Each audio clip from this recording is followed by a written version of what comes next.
One thing that I wanted to touch on, I kind of have found that it's better when I'm not in the huddle. Yep. And I feel the same way about like our L10, our weekly ops L10 that you run. That's kind of been a freeing thing for me. So like the last 6 years or 5 years, whenever we started it, I mean, every day at 9 a.m. I'm in there engaged. I love the daily huddle. It's like I said, it's my favorite meeting. I love being in there. What I found was when, like as an owner, when you have a really good ops person who you're fully trusting and is responsible for the ops, it's your job.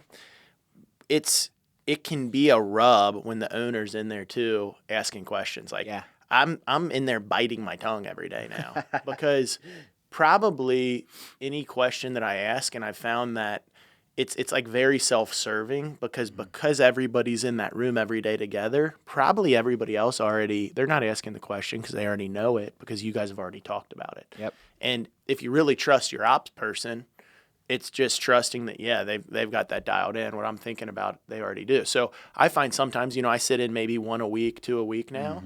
And sometimes when I do, like, can't bite my tongue anymore and I come out with, hey, what's going on here? What about ops? Why don't we have enough ops on the board? Check out this. It's like everybody a lot of times like, oh, yeah, well, that's because this. And, like, everybody knows, know? Yeah. So I can find that it can be kind of it's not productive if you're not an ops person, if you're the owner and you're trying to step on your ops person's feet. So I don't know if you have. What I would add to that too is one, yes, and I do think owners should be in there occasionally, but every day. And it comes down to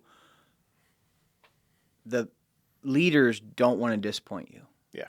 So they may withhold something unintentionally, but we need the raw. We need the problems. Yep. We need to identify them. And what we always say is we attack the problem, not the person. And if they're not willing to share that for whatever reason, whether it's that, they don't get to have their one-on-one with you, they don't get to explain the reason why, they don't get to have the in-depth weekly conversations in Ops L10, they may not share that.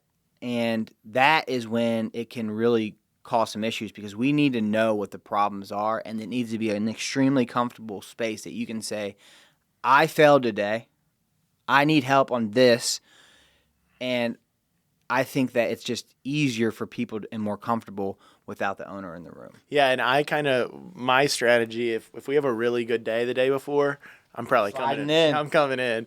But if we have a horrible day, I'm like, I'm not going to sit in there. It might make people uncomfortable. Like you said, they just might not be able to be transparent. I think one thing I'll add on that is, although I do believe that's true, is you cannot allow the daily huddle without accountability.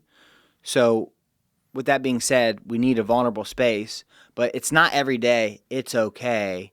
Do better. It's 3 days is a habit. If this happens 3 times, and this is a big problem, we need to hit the stop button. We're going to meet about it. We're going to pull people in.